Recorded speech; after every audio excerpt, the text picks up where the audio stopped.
여호와께서 이와 같이 말씀하시니라. 너는 여호와의 성전뜰에 서서 유다 모든 성읍에서 여호와의 성전에 와서 예배하는 자에게 내가 내게 명령하여 이르게 한 모든 말을 전하되 한마디도 감하지 말라. 그들이 듣고 혹시 각각 그 악한 길에서 돌아오리라. 그리하면 내가 그들의 악행으로 말미암아 그들에게 재앙을 내리려 하던 뜻을 돌이키리라. 너는 그들에게 이와 같이 이르라. 여호와의 말씀에 너희가 나를 순종하지 아니하며 내가 너희 앞에 둔 내 율법을 행하지 아니하며 내가 너희에게 나의 종 선지자들을 꾸준히 보내 그들의 말을 순종하라고 하였으나 너희는 순종하지 아니하였느니라. 내가 이 성전을 실로같이 되게 하고 이 성을 세계 모든 민족의 저주거리가 되게 하리라 하셨느니라. 예레미야가 여호와의 성전에서 이 말을 하매 제사장들과 선지자들과 모든 백성이 듣더라. 예레미야가 여호와께서 명령하신 말씀을 모든 백성에게 전하기를 마침에 제사장들과 선지자들과 모든 백성이 그를 붙잡고 이르되 너가 반드시 죽어야 하리라. 어찌하여 너가 여호와의 이름을 의지하고 예언하여 이르기를 이 성전이 실로같이 되겠고 이 성이 황폐하여 주민이 없으리라 하느냐 하며 그 모든 백성이 여호와의 성전에서 예레미야를 향해 모여드니라. 유다의 고관들이 이 말을 듣고 왕궁에서 여호와의 성전으로 올라가 여호와의 성전 새 대문의 입구에 앉음에 제사장들과 선지자들이 고관들과 모든 백성에게 말하여 이르되 이 사람은 죽는 것이 합당하니 너희 귀로 들음같이 이 성에 관하여 예언하였음이라. 예레미야가 모든 고관과 백성에게 말하여 이르되 여호와께서 나를 보내사 너희가 들은 바 모든 말로 이 성전과 이 성을 향하여 예언하게 하셨느니라.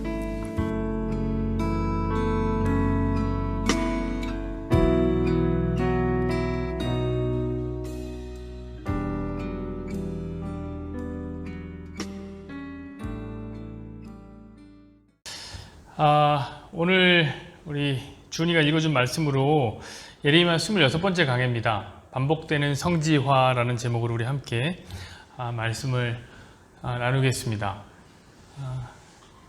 여러분, 흔히 인간의 특성을 분류하는 말로 이런 말이 있습니다. 호모 사피엔스라는 말이 있죠. 우리가 모두 교과서에서 다 봤고 알고 계시겠지만 혹시 몰라서 잊어버리셨을까봐 찝자면 호모라는 말은 인간이라는 뜻이고 사피엔스라는 말은 지혜라는 뜻을 가지고 있죠. 라틴어입니다. 그래서 슬기로운 인간이라는 뜻을 가리고 있는 거죠. 진화론자들은 이 호모 사피엔스라는 말을 인류의 진화 과정에서 나타난 한 종류라고 이야기를 합니다. 그래서 이 호모 사피엔스라는 말이 어떤 기독교인들에게는 매우 부정적인 단어로 들릴 것이라는 것을 저는 알고 있습니다. 저도 그 단어가 되게 싫었던 적이 있거든요.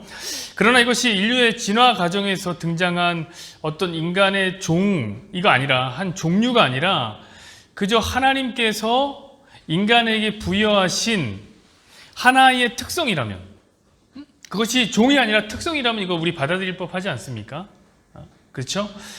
그래서 어떤 성경학자들은 하나님께서 인간을 지을 때 자신의 형상을 따라 지었다고 말씀하셨는데 그 형상을 어떻게 얘기하냐면은 이 지혜다, 이렇게 해석하는 신학자들이 많습니다.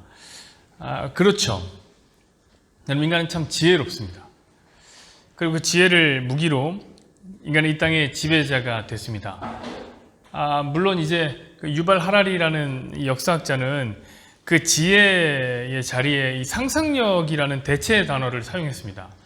상상력이라는. 근데 제가 보기엔 그냥 말장난인 것 같아요, 사실은. 왜냐면 이 하라리는 인간이 이제 보이지 않는 것을 믿는 이 거대한 상상력을 통해서, 예를 들면 돈도 이렇게 실체가 없는 거죠, 사실은. 종교 같은 거요. 이런 상상력을 통해서 서로 연합하고 힘을 발휘한다고 했습니다.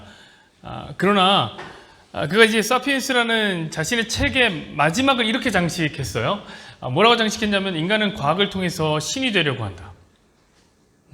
그리고 곧바로 어떤 책을 내냐면 호모 데우스라는 책을 내죠. 이 데우스라는 말 역시 라틴어인데 신이라는 뜻입니다. 하나님이라는 뜻이죠. 그럼 무엇이 인간을 신의 영역으로 이끄는 겁니까?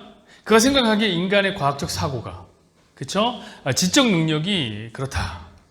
그러니까 이 유발 하라리도 사실은 인간의 지적인 능력을 충분히 인정하는 것이죠. 그러니까 어느 정도로 인정하는 거냐면 신의 영역에 도달할 만큼 인정하는 것입니다. 그런데 전 좀 생각이 달라요. 많이 달라요. 저에겐 인간의 지적 능력에 근본적인 의문이 있어요. 과연 인간의 지혜는 하나님의 영역에 신의 영역을 위협할 정도로 뛰어난 것인가? 전혀 아닌 것 같아요. 저는 이쯤에서 또 다른 역사학자를 소개해드리고 싶습니다. 바로 E.H. 카라는 사람인데 이 사람의 이야기를 소개해드릴 거예요. 자, 이 사람은 그의 책인 역사란 무엇인가에서 이렇게 얘기했습니다. 역사는 과거와 현재의 끊임없는 대화다. 이거 많이 들어보셨죠? 그렇습니다. 여러분, 우리는 역사를 통해서 배우고 과거의 실수를 현재에 와서 또다시 반복하지 않으려고 노력합니다. 그것이 우리가 역사 교육을 하는 이유입니다. 여러분, 그런데 왜 이런 말이 있죠? 역사는 반복된다. 이런 말 많이 들어보시지 않았습니까? 역사는 반복된다. 실제로 우리 개인의 역사도 그래요. 여러분, 얼마나 자주 동일한 실수를 우리는 반복적으로 저지릅니까? 그렇다면 여러분, 우리의 과거와 현재라는 역사는 서로 대화를 안 하는 꽉 막힌 것들이죠. 우리의 역사는 계속해서 전쟁하기를 좋아하고 서로를 약탈하고 승자가 독식하는 그런 야만적인 역사를 되풀이하고 있습니다. 그것도 점점 더 강도를 높이면서 반복해요. 여러분, 원래 고대의 사회 전쟁은 지금처럼 심하지는 않았어요. 지금처럼 야만적이지 않았어요. 중세로 오면서 어떻게 되면 이게 학살의 양상을 띠기 시작합니다. 악랄해지기 시작하는 거예요. 악랄해지기. 여러분, 우리가 르네상스를 지나면서 문해혁명을 이룬 그때, 바로 그때, 그러니까 인간의 지성이 유례없이 꽃을 피운 르네상스라는 게 그런 거잖아요. 바로 그 시절에 무엇이 일어나냐면 세계 1차, 2차 세계대전이 일어납니다. 인류는 자신의 지성이 비약적인 발전을 이루자 어떻게 하냐면 그 지성을 도구화해서 더욱 강력한 무기를 만들었습니다. 그때 이제 히틀러도 만들고 그 히틀러에 부역하는 아이만 같은 사람들도 만들어내는 거예요. 인간의 지성이 만들어낸 겁니다. 오죽하면 악의 평범성이라는 말이 만들어졌겠습니까? 여러분, 어떤 분들은 이런 사람들을 막 보면서 히틀러나 이런 사람들 보면서 이 사람들 바보 아니라고 되게 똑똑한 사람이라고 말하더라고요. 다만 악에 대해서만 똑똑하다 이렇게 얘기를 하더라고요. 근데 그거는 저는 오늘 논지에서 벗어난 얘기라고 생각해요. 왜냐하면 오늘 우리가 이야기하는 것은 사피엔스인데 이 사피엔스는 슬기로운 거고 이건 지혜로운 거예요. 여러분, 만약 악한 일에 똑똑한다면 똑똑한 사람은 저는 이건 분명히 지혜롭지 않은 거라고 생각해요. 굳이 그것을 구별할 필요가 있나요? 구분할 필요, 이건 논지에서 벗어난 얘기죠. 여러분, 악의 역사가 반복된다는 것은 역시 인간의 역사는 지혜롭지 않다는 것을 이야기하는 겁니다. 슬기롭지 않은 거죠. 그럼 바보는 불에 댄 상처를 또다시 불에 집어넣는다고 합니다. 근데 역사가 반복된다. 그것도 악의 역사가 반복된다. 라는 말은 인류의 지성의 흑역사인 거죠. 고로 저는 말하고 싶습니다. 인간은 별로 똑똑하지 않다. 호모 스툴투스. 이 스툴투스라는 것도 라틴어인데 멍청한이라는 뜻입니다. 멍청한. 그래서 오늘 제목을 사실 이렇게 정하고 싶었어요. 호모 스툴투스라고 정하고 싶었는데 딱 듣는 순간 뭐가 안 오잖아요. 그래서 오라고 반복되는 성지화라고 정했습니다. 자, 그럼 오늘 제목에서 오늘 설교가 어디로 갈지 여러분들은 방향의 감을 잡으셨으리라 생각을 합니다. 네, 맞습니다. 오늘 설교는 성경 안에서도 계속적으로 반복되는 흑역사에 대한 이야기를 하려고 하는 거예요. 그래서 오늘은 좀 뭐라고 해야 될까요? 설교를 다루는 그 범위가 굉장히 넓다고 해야 될까? 계속 흑역사가 반복되는 걸 설명해야 되니까요. 아니, 이것은 사실은 성경 안에서뿐만 아니라 모든 인류에게 공통적으로 나타나는 흑역사입니다. 그리고 그것은 어쩌면 지금 우리들에게도 반복되고 있는 매우 멍청한 일일지도 모르겠습니다. 그것이 무엇이냐? 바로 계속해서 성전을 짓는 일이요. 계속해서 우리의 성질을 만들어 나가는 일입니다. 자, 이 얘기가 무슨 얘기인지 오늘 본문 속에서 우리가 파헤쳐 보자고요. 자, 2절 말씀 한번 보시죠. 여호와께서 이와 같이 말씀하시니라. 너는 여호와의 성전뜰에 서서 유다 모든 성읍에서 여호와의 성전에 와서 예배하는 자에게 내가 내게 명령하여 이르게 한 모든 말을 전하되 한마디도 감하지 말라. 자, 하나님께서는요, 오늘 성전에 와서 예배를 잘 드리고 있는 사람들에게 뭘 하라라고 예레미야에게 명령한 말씀을 전하라, 이렇게 명령하십니다. 여러분, 예배라는 게 뭡니까? 여러분이 생각하는 예배는 뭡니까? 저는 그건 두말할 것도 없이 하나님의 말씀을 받는 거라고 생각해요. 하나님의 뜻을 배우고 그 뜻을 우리의 뜻으로 삼는 시간, 그것이 바로 예배라는 시간입니다. 그런데 오늘 지금 예배를 잘 드리고 나온 예배자에게 하나님은 뭐냐면 또다시 말씀을 전하라는 거예요. 여러분, 이 말은 어떤 말이냐면 오늘 그들이 드리고 있는 예배에서는 하나님의 말씀이 전해지고 있지 않다, 이렇게 봐도 되겠죠. 여러분, 왜 그럴까요? 이스라엘 사람들이 모여서 간절함 없이 예배를 드렸기 때문입니까? 여러분, 오늘날은 흔히 예배의 마스터키로 간절함이라는 열쇠를 사용하더라고요. 간절함이 예배를 여는 문이다. 간절해야 은혜도 받고 간절한 마음으로 드리는 예배를 하나님이 기뻐 받으신, 이런 말 많이 들어보셨죠? 그래서 스스로도 아마 많이 되뇌일 겁니다. 그런데 그거 반드시 그런 건 아니에요. 여러분, 오늘 본문에 나오는 이 예배자들은 매우 간절해요. 왜냐하면 오늘 본문에 나오는 예배자들은 유다의 모든 성읍에서 이곳까지 와서 예배를 드리고 있는 중이에요. 전국에서 예배를 드리고 있는 중이에요. 여러분, 제가 전에 사역했던 그 교회는 말 그대로 그 전국구 교회였습니다. 전국구. 전국에서 모든 사람들이 모여서 예배를 드리는 거죠. 그 중에서 이 강원도에서 매주마다 찾아오시는 분이 있었어요. 왕복 6시간 걸립니다. 6시간. 그 멀고도 먼 길을 1년 52주 한 주도 빠지지 않고 나오는 것을 제가 봤습니다. 저는 그런 생각을 했습니다. 아, 시간과 돈이 아깝다. 강원도에도 좋은 교회가 많을 텐데. 근데 언젠가 한 번은 그분의 인터뷰가 교회 그 소개지에 책자에 실린 적이 있습니다. 질문이 그랬어요.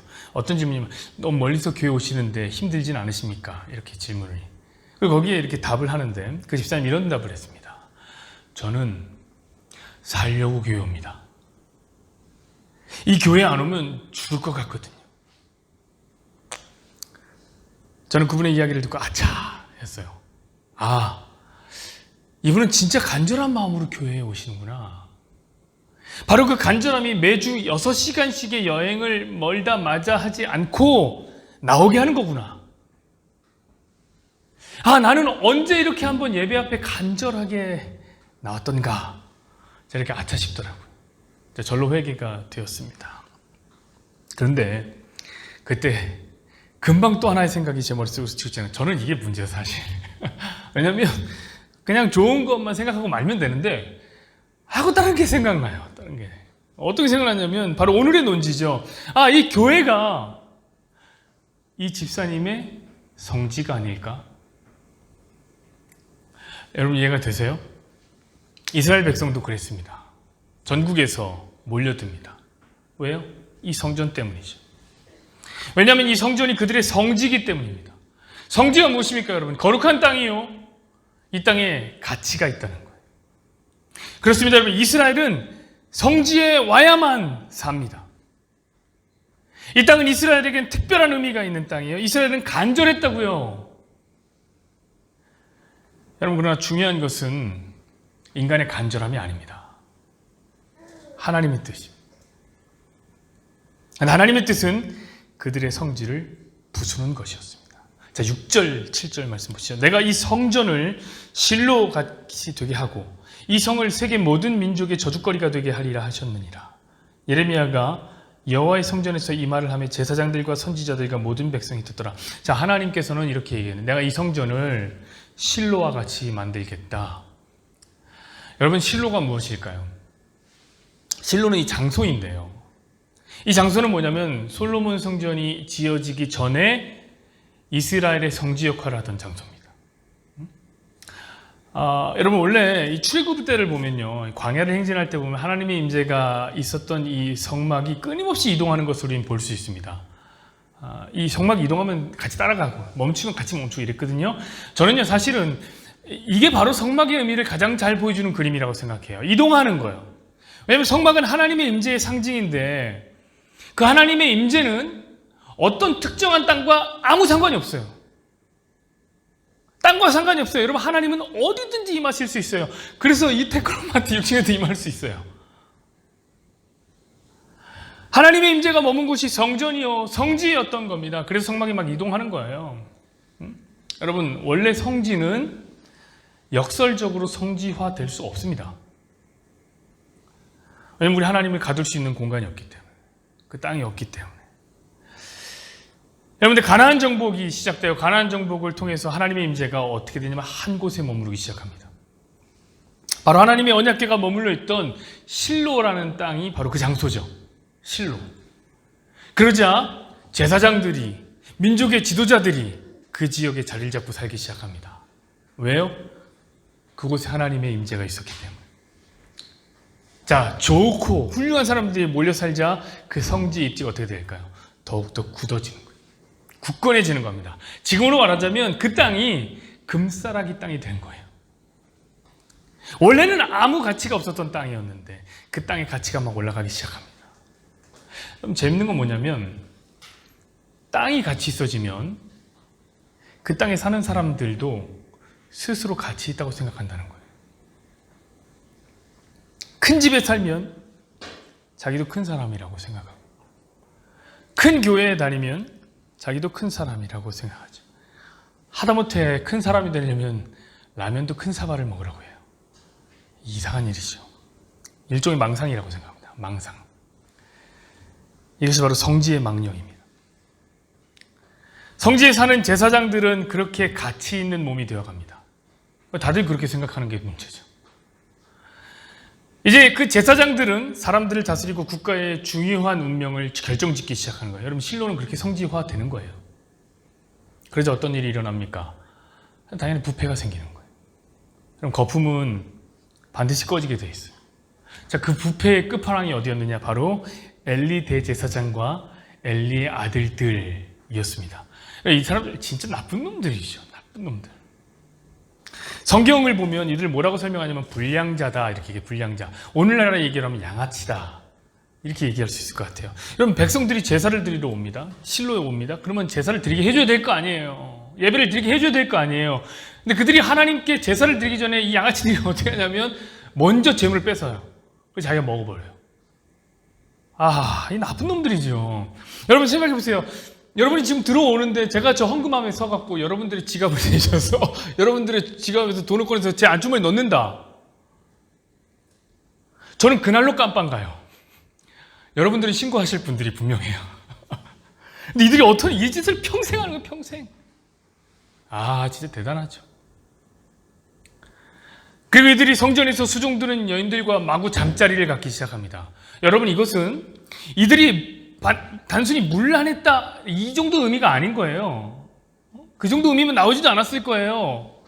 여러분, 성전에서 수종드는 여인과 잠자리를 갖는다는 것은 당시에 이방신들을 섬기는 방식이었어요.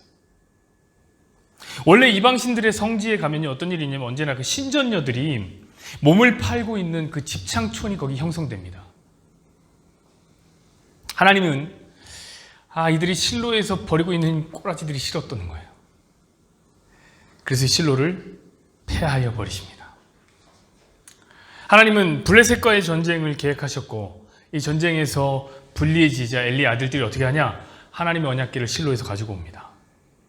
하나님의 언약궤, 하나님의 임재의 상징 언약궤만 있으면 이길 거라고 그들은 굳게 믿었어요. 여러분, 그들 믿음이 없었던 사람들이 아니에요. 굳게 믿었어요.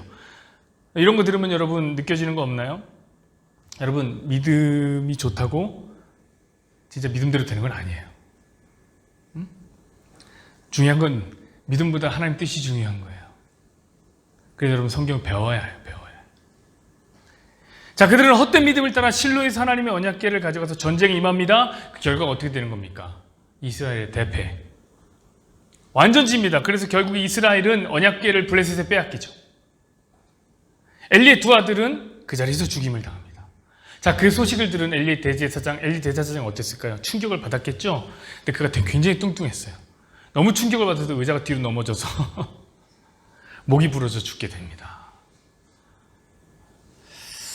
대제사장이 그렇게 개죽음을 당한 거죠. 여러분, 이런 일련의 사건을 한마디로 뭐라고 하냐면 이가봇이라고 합니다. 이가봇.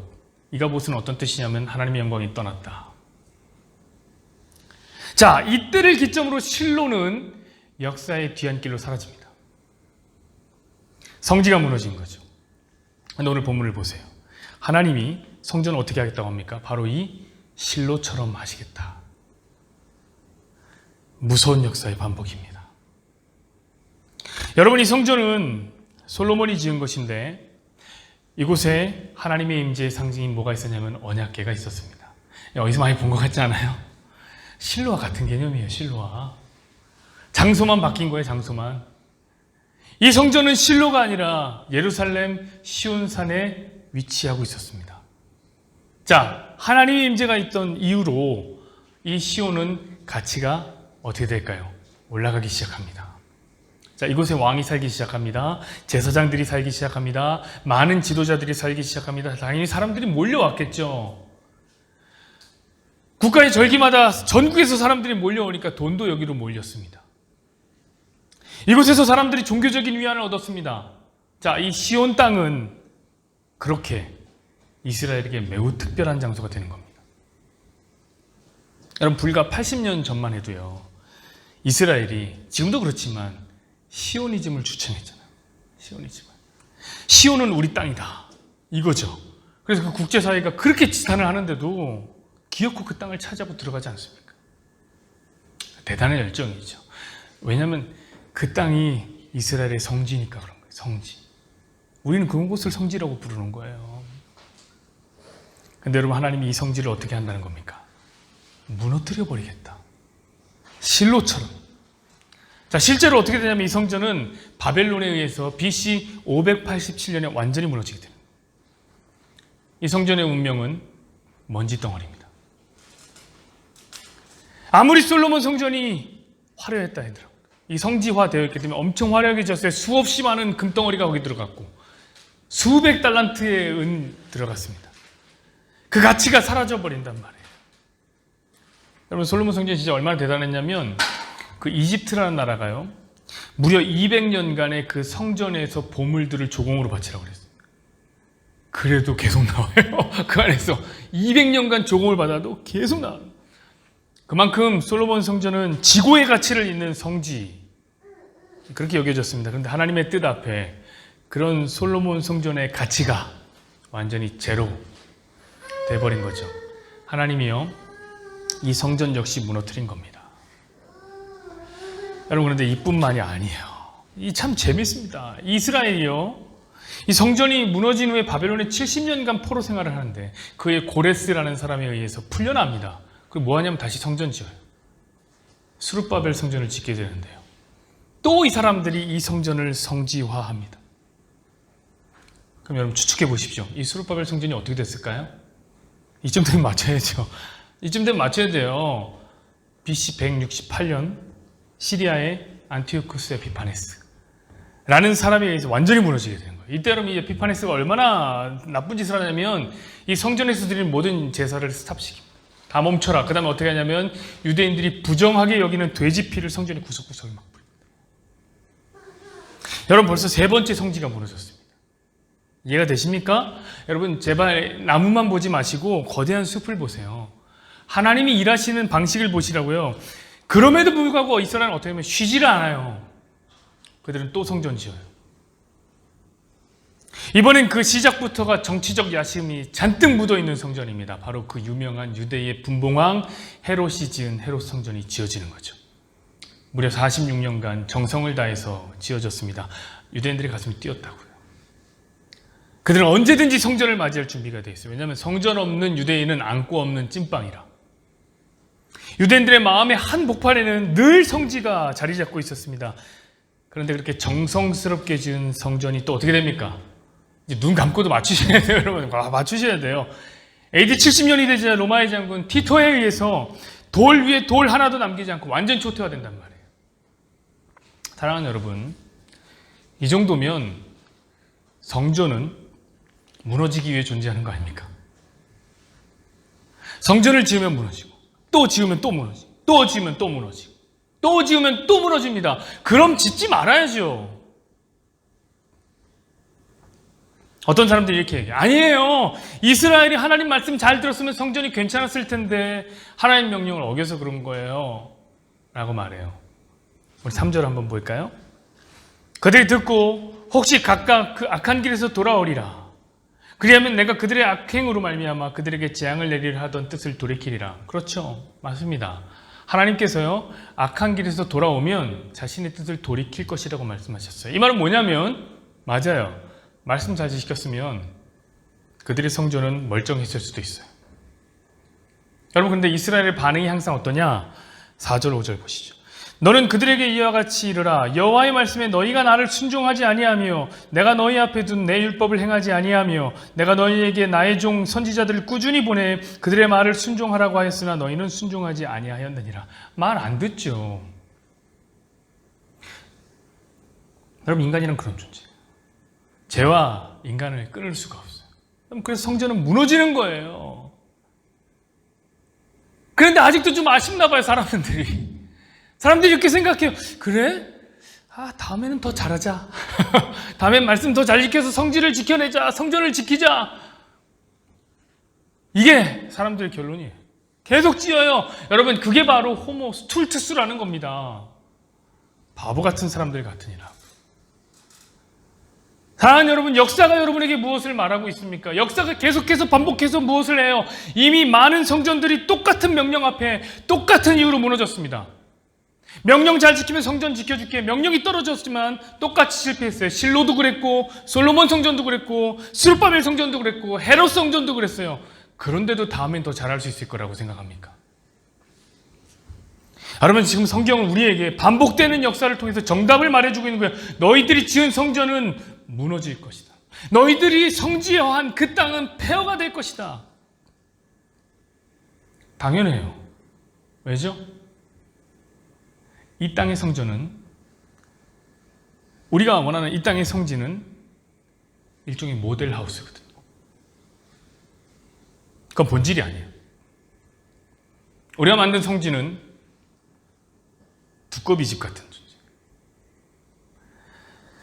사랑하는 여러분, 반드시 영원이라는 시간과 새로운 공간 속에 하나님이 만드신 새 예루살렘 성이 임할 겁니다. 그게 본질이에요. 이 땅에서 우리가 경험할 수 있는 다른 성전은 잠시 그 새 예루살렘 성을 보여주고 있는 모델하우스인 것뿐입니다. 그런데 모델하우스는 무너지기 위해 존재하는 거예요. 그거 계속 있으면 안 돼요. 아파트 들어오면, 진짜 아파트 들어오면 부숴버려요. 그게 아무리 좋고 예쁘게 지었어도 무너지는 거예요.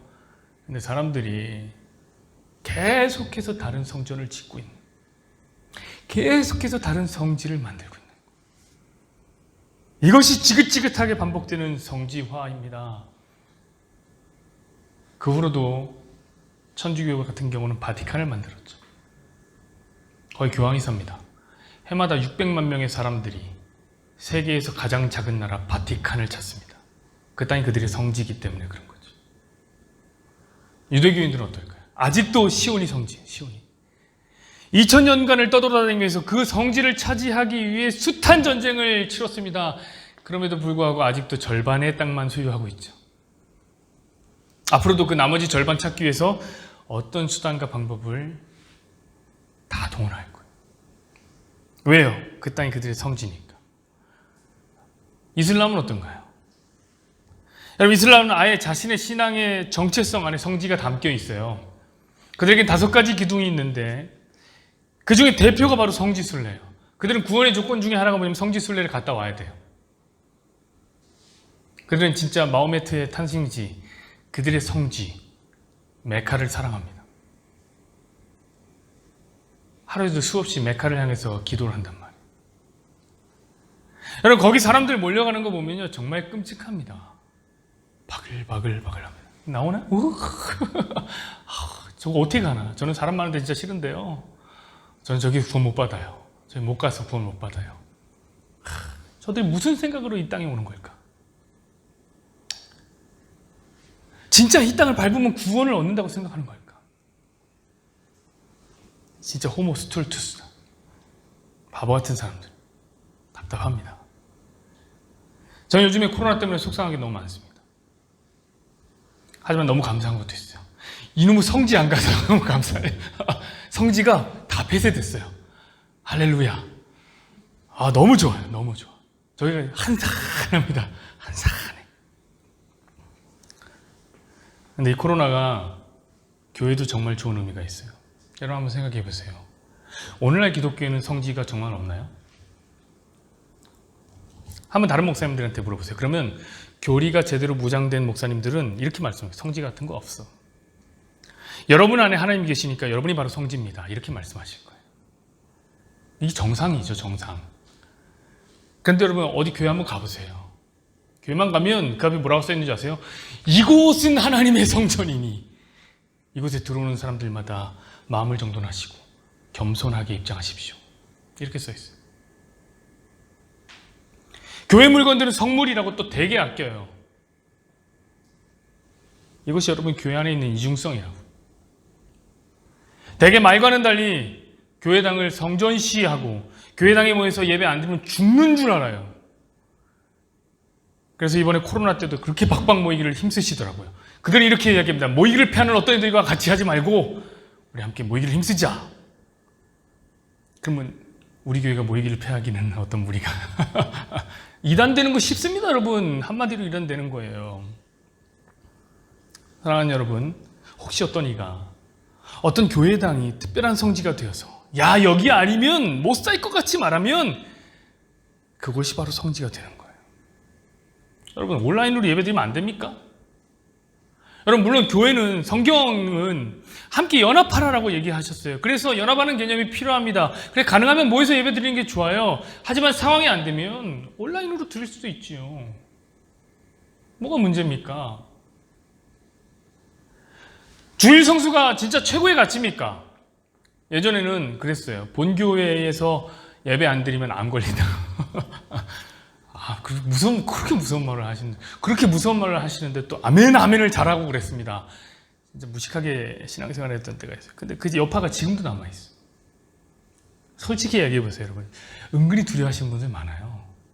주일날 교회 안 가면, 혹시 이것 때문에 아픈 거 아니야?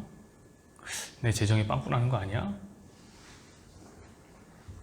사랑하는 여러분, 가능하다면 당연히 주일에 예배를 드려야겠죠. 그거 뭐 말해야 됩니까? 그럼 뭐 사정이 있거나 일이 있으면 본교회가 아닌 다른 교회에서 예배드려도 괜찮습니다. 저는 우리 교회가 성지되는 걸 원치 않아요. 여러분 이렇게 말하는 교회는 없어요. 차라리 조용하게 침묵하면 되죠. 왜냐면 인간이 완악하거든요. 제가 이런 말을 던지면요, 또 완악한 인생들은 어머 교회에서 예배 안 드리고 인터넷으로 예배 드릴 텐데 그럼 매번 인터넷만 드리려고 하는 분들도 있는 줄 압니다. 자기의 정익을 위해서 사용하려고 하거든요. 그래서 어쩌면 우리 교회가 다음 주부터 문을 닫을 수도 있습니다. 하지만 여러분 우리가 그런 생각이 들어요. 바르게 살진 못해도 우리가 그래도 죄인이라 바르게 살진 못해요. 그래도 바르게 말하고 바르게 알아야죠. 오늘날 교회들은 잘 모르는 것 같아요. 교회당에 모이는 것을 지고의 가치로 여깁니다. 다들 주일 예배가 끝나면 뭐 하냐면 출석 파악해갖고 보고하느라 정신이 없습니다. 많은 교회 부교육자들이 출석 보고하는 시간을 지옥처럼 여깁니다. 저도 그랬습니다. 왜냐하면 이 보험회사 직원들 실적 이거 파악하는 것처럼 엄청 깨져요. 담임 목사님한테 왜 이렇게 안 왔어? 이번 주에 추석인데. 추석이면 교회 안 오나? 제가 오지 말라고 했습니까? 엄청 혼나요. 교인들 많이 모으고 교회당 더 키우고 그럼 교회는 더 많이 불러 모으고 교육자들 불러 뽑고 더 많이 교회를 모이게 하는 거. 이게 지구의 가치예요. 교회. 그래서 토요일마다 전화신방에서 사정해요. 아주 이 성도들이 더 잘 알아요. 아십니까? 성도들이 얼마나 귀신 같은 존재인지 제가 다 압니다. 너무 잘 알아요. 수치가 다르다니까요. 토요일날 전화신방하면 20% 더 와요. 어떤 학생들은 교회에 와주는 게 교육자한테 뭔가 해주는 건 알아요. 그래서 전화하면 전사님 이번에 교회 가면 뭐 해줄 거예요? 이따 이 소리는 하고 있고 말이에요. 여러분 어른 성도들은 그 정도의 양치는 아닙니다. 하지만 세련되게 돌려가는데 토요일날 전화를 안 하거나 주일날 안 하는데 전화를 안 하잖아요. 그럼 사랑이 없는 교육자라고 막 이따 말. 무슨 사랑이 없어요. 우리 교육자 사랑이 없어요. 여러분 지가 교회 오고 안 오고를 왜 교육자들 케어합니까? 이해가 안 가요. 진짜 알아서들 하세요. 제발 알아서들. 근데 그거 안 하면 교회 문 닫아야 하는 게 오늘날 교회의 현실입니다. 이것이 오늘날 성지가 된 교회의 단면이에요. 말씀 맺겠습니다. 사랑하는 여러분, 저는 이번 코로나를 기회로 우리 안의 성지가 더욱 많이 발견되었으면 좋겠습니다.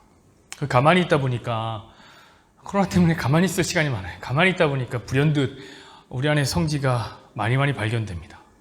내가 이것도 사랑했지, 저것도 사랑했지, 저게 내 지구의 가치였지. 여러분 교회만 우리의 성지입니까? 잠시만 생각해 보아도 우리가 성지처럼 떠받들고 있는 거룩한 땅, 지구의 가치들이 얼마나 많습니까? 인간은 성지화를 참 좋아하는 동물이에요. 그런데 한번 생각해 보세요. 그 성지들이 늘 여러분 자리를 굳건하게 지키고 있던가요? 아니지 않나요? 여러분이 늘 지구의 가치를 부여하던 여러분의 성지가 여러분의 곁을 떠나거나 와르르 무너지는 것을 많이들 경험하지 않았습니까? 저는 많이 경험했어요. 내가 사랑했던 것들이 이렇게 막 무너지고 내가 정말로 저것만이라고 했던 것들이 무너진 걸 많이 경험했어요. 그런데 매번 무너지는 성지를 보면서도 또 다른 성지를 만들고 계십니까? 이게 바보인 거라. 호모 스툴투스. 사랑하는 여러분, 기독교는요 성지 만드는 종교가 아니에요. 오히려 우리 안에 성지를 제거하는 종교예요. 왜? 진짜 영혼 가운데 거하게 될 진짜 성지인 하나님 나라를 기억하며 이 땅의 성지, 내 안의 성지를 제거하는 게 기독교입니다. 여러분 진짜를 알면 가짜는 버리는 거예요. 그것이 우리가 보여줘야 할 진짜 호모 사피엔스의 모습이죠. 여러분 하나님 안에서 지혜롭게 좀 삽시다. 우리 함께 찬양하고 기도하시죠. 나 이제 돌아가 내 삶으로 주를 예배합니다.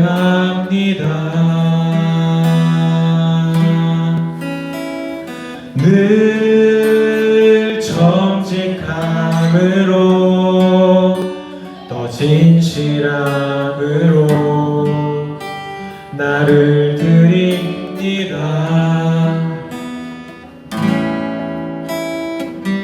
나를 더 잘 아시는 주님, 나도 주님 더 알기 원해요. 마르지 않는 주의 자비하심, 주의 품 안에서 나 노래하네. 나의 삶의 모든 순간이 아름다운 노래되어 가장 귀한 나의 주님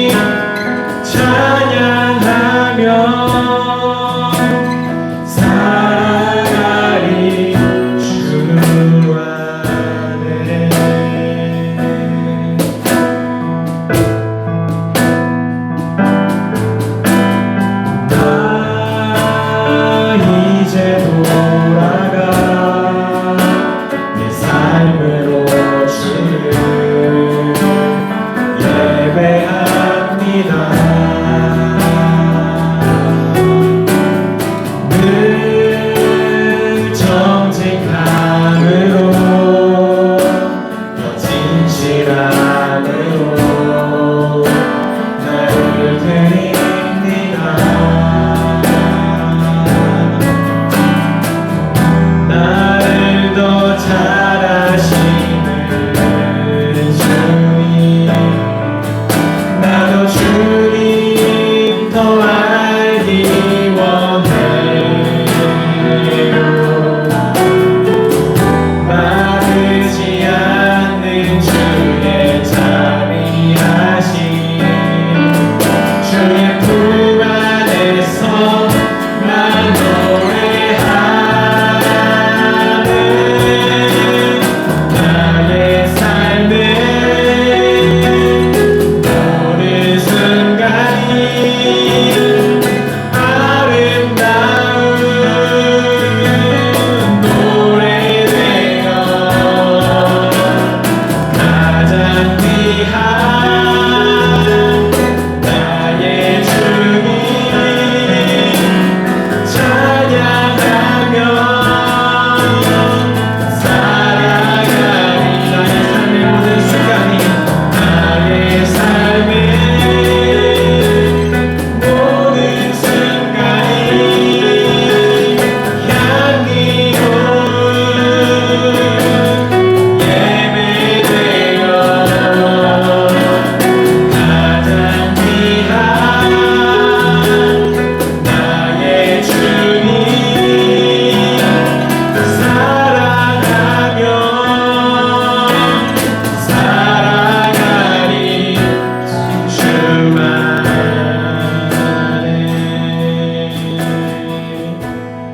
우리 시간 기도하며 나아가